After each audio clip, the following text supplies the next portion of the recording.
ये तस्वीर देखिए,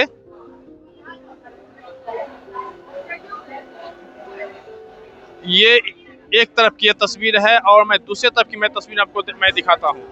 ये दूसरे तरफ की तस्वीर है और इस भीड़ को समझिए, इस भीड़ को समझिए।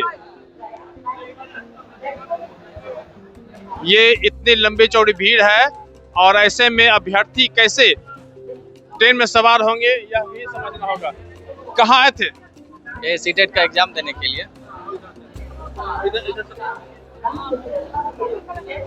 कैसे जाइए, कहाँ से आए हैं? खगड़िया से। खगड़िया से? जी। कैसे जाएंगे? ये कटिहार इंटरसिटी आ रही है, उसी से जाएंगे। अभी रिजर्वेशन किया हुआ है, फिर भी समझ नहीं आ रहा है नीचे जाए कैसे, अंदर घुसे कैसे, इतना भीड़ है। इतनी भीड़ है? बहुत ज्यादा, बहुत ही। ये है, ये देखिए। क्या नाम है आपका? रोहित कुमार। ये रोहित जी हैं। ये कह रहे हैं कि हमने रिजर्वेशन कराया था, लेकिन ये रिजर्वेशन कराने के बाद भी ये कैसे जा पाएंगे, ये एक सवाल है क्या? जी, बहुत ज्यादा भीड़ है और पता नहीं घुस पाएंगे भी नहीं, इतना भीड़ है। तो ये तस्वीर है, मैं इसी तस्वीर में पटना जंक्शन से मैं दिखा रहा हूँ। ये देखिए तस्वीर कि किस तरह से ये भीड़ है और अभ्यर्थी कैसे, अभ्यर्थियों की भीड़ है। ये देखिए, क्योंकि अभी कटिहार एक्सप्रेस ट्रेन आएगी और यह मोकामा होते हुए, बेगूसराय होते हुए ये कटिहार की ओर जाएगी। तो ये ट्रेन है, ट्रेन बस इसी पे आने वाली है और इसी की वजह से इतनी भीड़ है। चूंकि सीटेट का एग्जाम आज हुआ है और अच्छा, इतनी भीड़ होने की वजह क्या है? क्या एक ही डेट एग्जाम था या फिर लगातार ऐसे हो रहा है? नहीं, एग्जाम तो 2-3 डेट में है शायद और शिफ्ट में भी है। फिर भी एक शिफ्ट में इतना भीड़ है तो समझिए टोटल कितना स्टूडेंट होंगे, कितना भीड़ होगा टोटल। ये सब एक तरह से बेरोजगारी का भी है कि स्टूडेंट लगे हुए हैं, सीटेड हो जाए जो हो जाए, सब के कारण भीड़ हो गया है बहुत ज्यादा।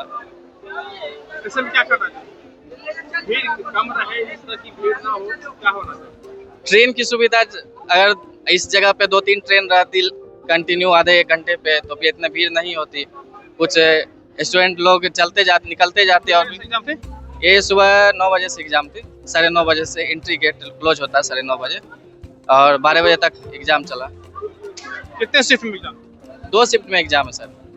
जी, ये पहली शिफ्ट की भीड़ है? जी, पहली। दूसरी शिफ्ट की भीड़ अभी आनी बाकी है? जी, अभी दूसरी शिफ्ट की आनी बाकी है। शायद कोसी भी रूट चेंज है, कोसी का भी। जी, तो आप पता नहीं, अब फिर उस लोग के लिए तो और प्रॉब्लम हो जाएगा। यानी जो सेकंड टाइम वाले हैं उनकी परेशानी बढ़ेगी। हाँ, बहुत ज्यादा बढ़ेगी क्योंकि कोसी भी नहीं आए थे एग्जाम देने के लिए। टिकट का? हाँ। कहाँ जाना है? सुपौल जाना है। कैसे जाइएगा? कैसे जाएंगे सर? वही ट्रेन का इंतजार कर रहे हैं। कोसी का जो डाइवर्ट कर दिया ना रूट, इसके लिए तो बहुत दिक्कत हो रहा है। कोशिश अपने ही जाइएगा? कोसी से कैसे जा पाएंगे? यहाँ से तो रूट है, उसका कैंसिल हो गया है। अब वही दिमाग नहीं काम कर रहा है, कितना इतना भीड़ में कैसे जाया जाए। सरकार को इसके लिए ट्रेन की सुविधा विद्यार्थियों के लिए कम से कम करना चाहिए। जब आप दूर एग्जाम करवाते हैं, कंडक्ट करवाते हैं, तो इसके लिए सरकार को होना चाहिए कि आप जब दूर करवाते हैं तो उसके लिए विद्यार्थियों के लिए सुविधा होना चाहिए एग्जाम देने के लिए। जाने के जिले में एग्जाम करवाइए। हाँ, अपने जिले में करवाइए या अदर जस्ट सटा हुआ जो डिस्ट्रिक्ट होता है, अगल बगल के डिस्ट्रिक्ट में होना चाहिए। जिले में भी अगर होता तो इतना प्रॉब्लम नहीं होता लोगों को। जी, होम सेंटर अगर होता तो फिर इतना प्रॉब्लम नहीं होता, इतना भीड़ नहीं होता। और सेंटर दूर होने के कारण भी भीड़ बहुत ज्यादा। लड़के लड़की दोनों को ज्यादातर लड़का का सेंटर दूर है और लड़की का थोड़ा क्लोज ही है, लेकिन लड़की का भी लगभग लग रहा है दूर ही। ये कुछ लड़की लोग का भी, कुछ लड़कियों का भी सेंटर दे दिया है दूर दराज। जैसे मधेपुरा का सेंटर, बहुत सारे लड़कियों का सेंटर पटना कर दिया है। मधेपुरा का पटना? हाँ, मधेपुरा का पटना लड़कियों का। जी, तो इसके लिए तो दिक्कत तो है सर। आपके हिसाब से क्या होना चाहिए? ट्रेन की सुविधा सरकार को देना चाहिए कम से कम। जब दूर सेंटर करता है तो सरकार को इसके बारे में सोचना चाहिए। देखिए, फिलहाल आप तस्वीर देख लीजिए कि ये जो तस्वीर है सीटेट के अभ्यर्थी हैं और यह प्लेटफॉर्म नंबर 5 है। ये प्लेटफॉर्म नंबर 5 की समस्या है। यहाँ पे देखिए ट्रेन कटिहार एक्सप्रेस ट्रेन आने वाली है। चलिए हम कुछ अभ्यर्थियों से भी नीचे बात करेंगे और समझेंगे कि उनकी किस तरह की परेशानी है। मेरे साथ एक सज्जन है, हम इनसे सीधी बात करेंगे। टिकट है इनके पास, लेकिन ये ट्रेन में सवार नहीं हो सकते। कहाँ जाना भैया? जाना है सहरसा तक, लेकिन खगड़िया तक का टिकट लिए। टिकट इतना भीड़ है मिस कि हम चढ़ नहीं सके। हम 2 आदमी हैं, परीक्षा दिलाने के लिए आए थे। हाँ, परीक्षा देने के आए थे। इतना भीड़ है कि मर जाएंगे रास्ता में जाते जाते, इसीलिए हम नहीं चढ़ सके हैं, यहीं पे खड़े हैं। पैसा बर्बाद गया। हाँ, पैसा बर्बाद। ये सब व्यवस्था है सब। आज कोसी सहरसा वाली कैंसिल कर दिया। आज नहीं, बख्तियारपुर से बदल गया। हाँ, तो वही सोच के आए थे, लेकिन नहीं हो सका। अब हम लोग रात में यहाँ पे रुकना पड़ जाएगा। रात में रुकेंगे। देखिए, इनका कहना है कि इनकी बेटी है और उनका एग्जाम दिलाने के लिए पटना पहुंचे थे। जाने का इन्होंने टिकट भी कटा है, लेकिन वो अब जाया जाएगा क्योंकि ये इतनी भीड़ है कि ये ट्रेन में सवार नहीं हो सकते।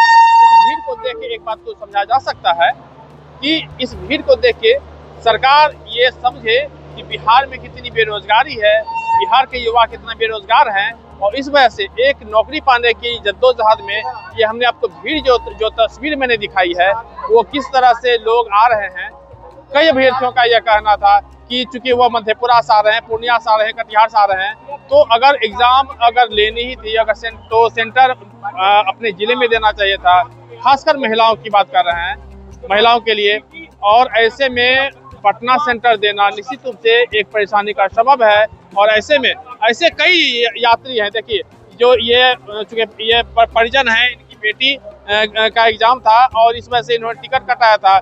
हमने आपको वो भी तस्वीर मैंने दिखाया कि रिजर्वेशन बंदा करा के आया था, लेकिन वो इस भीड़ की प्रचंड भीड़ की वजह से वो सवार नहीं हो सकते इस ट्रेन में, और इस वजह से उनकी ट्रेन छूट गई। तो रिजर्वेशन करना बेकार हो गया, इनका टिकट कटाना बेकार हो गया।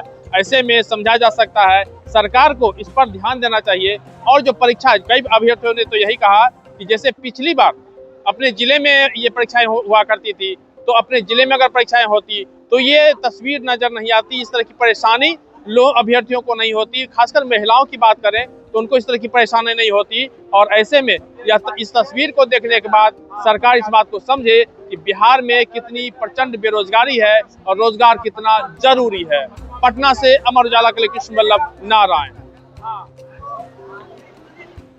आपके राज्य की खबरें, आपके शहर की खबरें सबसे पहले जानने के लिए देखते रहें अमर उजाला।